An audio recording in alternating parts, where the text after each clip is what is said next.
Buen día. El motivo por el que estoy hablando hoy es porque me pidieron que hiciera un resumen de la Revolución de Mayo. Y vamos de vuelta.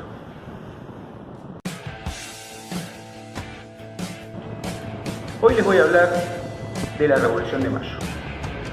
Para los que no me conocen, yo soy Juan Roa, profesor de la escuela, profesor de historia.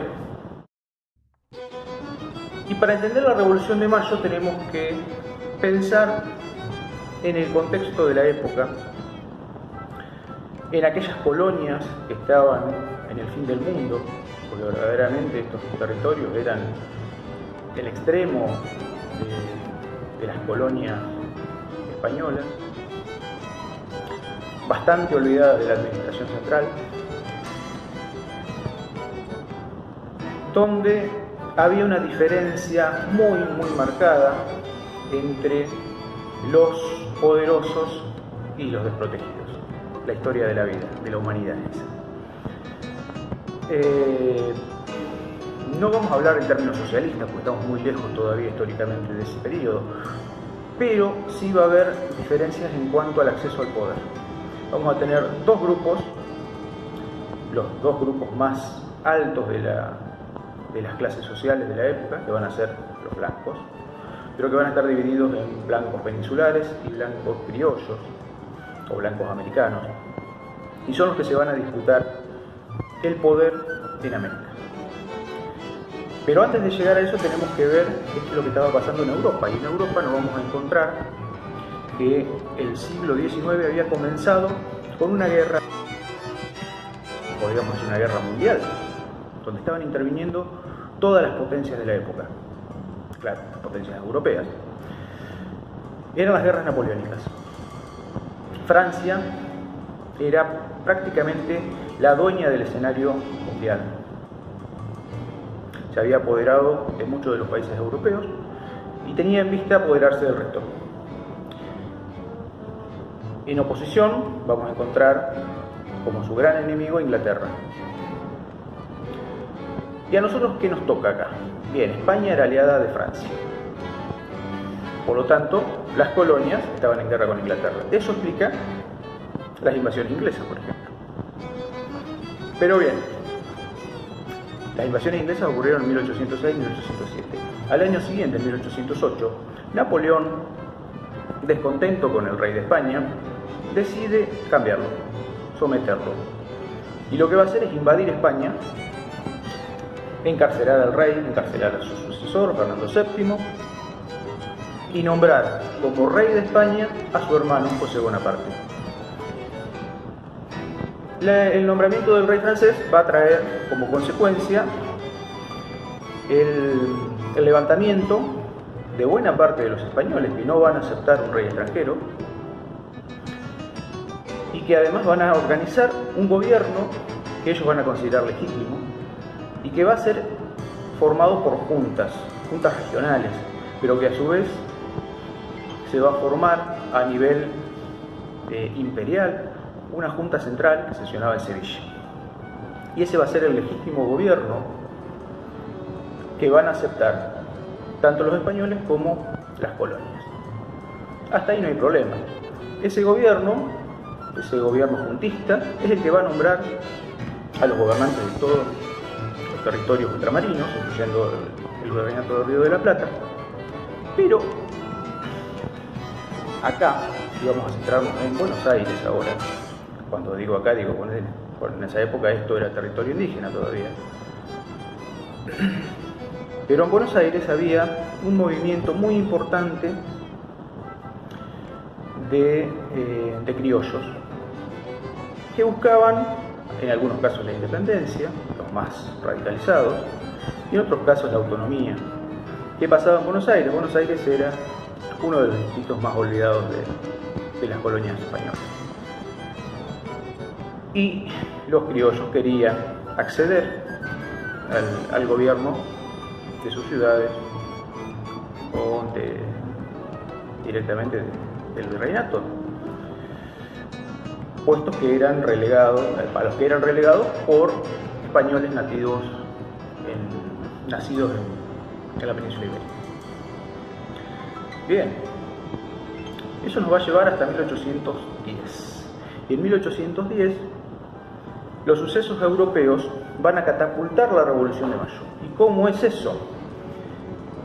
Francia, en guerra con España desde 1808, va a conquistar la totalidad del territorio español. Esa junta, que se encontraba sesionando en una de las ciudades de España, tiene que irse movilizando, esquivando a las tropas napoleónicas, hasta que finalmente se disuelve y se forma un consejo de regencia que no tenía la legitimidad que sí había tenido la Junta y que mayoritariamente va a ser rechazado. Eso le va a dar el puntapié a un grupo de criollos. Cuando esa noticia llega, la noticia de la caída de la Junta Central de Sevilla, llega al Río de la Plata, le va a dar el puntapié a un grupo de criollos, los que llamamos revolucionarios, también le podemos decir los padres de la patria, a exigirle al virrey la conformación de un cabildo abierto. Y ahí tenemos que pensar otra vez en el concepto de lo que era el cabildo abierto, que era una reunión de vecinos, y el concepto de vecino no era el que tenemos hoy en día, sino que el vecino era el personaje importante, las familias patricias de la ciudad, que eran poquitas, alrededor de 600 familias en una población de 20.000, 30.000 habitantes, como tenía Buenos Aires en aquella época. En el cabildo entonces van a participar unos 400 vecinos aproximadamente. Las posturas eran dos. Por un lado estaba la postura radicalizada de parte de los patriotas, de los criollos, que querían pertenecer al gobierno, autogobierno, de poner al virrey y nombrar una junta integrada por criollos, y la postura realista, que pugnaba por continuar la situación como estaba, es decir, que los españoles siguieran en la cima del poder. Básicamente lo que se debatía era poder. Y se va a reunir el cabildo, va a haber intensos debates. Las cuestiones que se van a poner en tela de juicio son dos. Una es la legalidad del virrey como virrey, ya que el virrey representaba a la Junta Central de Sevilla, y la Junta Central de Sevilla había desaparecido. Lo primero que se va a debatir es si el poder del virrey sigue en pie o, por el contrario, hay que disponerlo. Bien, el cabildo donde van a participar unos 400 vecinos, va a debatir dos cuestiones. La primera era la legalidad del virrey, y determina el cabildo que el virrey tiene que cesar en su poder, deja de ser virrey. Y la segunda era qué tipo de gobierno o cómo reemplazar a ese virrey de puesto. Todo el mundo estuvo a favor de hacer una junta, imitando las juntas de España, pero la discusión fue por la cantidad de miembros y quiénes eran esos miembros. El sector criollo pretendía que los blancos criollos fuesen los que tuvieran más representatividad, mientras que el sector realista o pro-español pretendía que los españoles siguieran siendo los que detentaran el poder. ¿Qué pasó? Ganaron los españoles.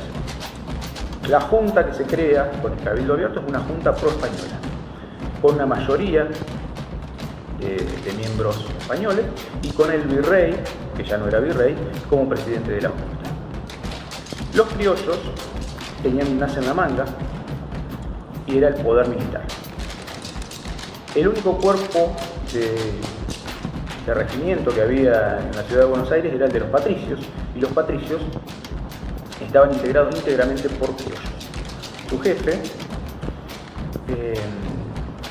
Saavedra, Cornelio Saavedra, también era criollo, y los criollos revolucionarios lo van a involucrar en esta partida patriótica, y van a ser los patricios los que van a presionar al cabildo, ya al cabildo ordinario, no al cabildo abierto, sino al cabildo que gobernaba la ciudad de Buenos Aires, para que el día 25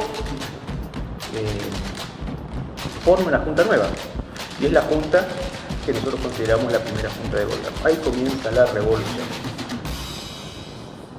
Después esa revolución va a tener muchas idas y vueltas. Casi todos sus miembros, los miembros de la primera junta, van a terminar muy mal. Va a haber mucha guerra, mucha muerte, pero lo importante es que estos hombres se jugaron enteros por lo que creían, y el legado es este país que tenemos. Bien o mal, es lo que tenemos y es lo que tenemos que seguir manteniendo. En una revolución se triunfa o se muere, dijo el Che Guevara. Y estos tipos se murieron, pero también triunfaron.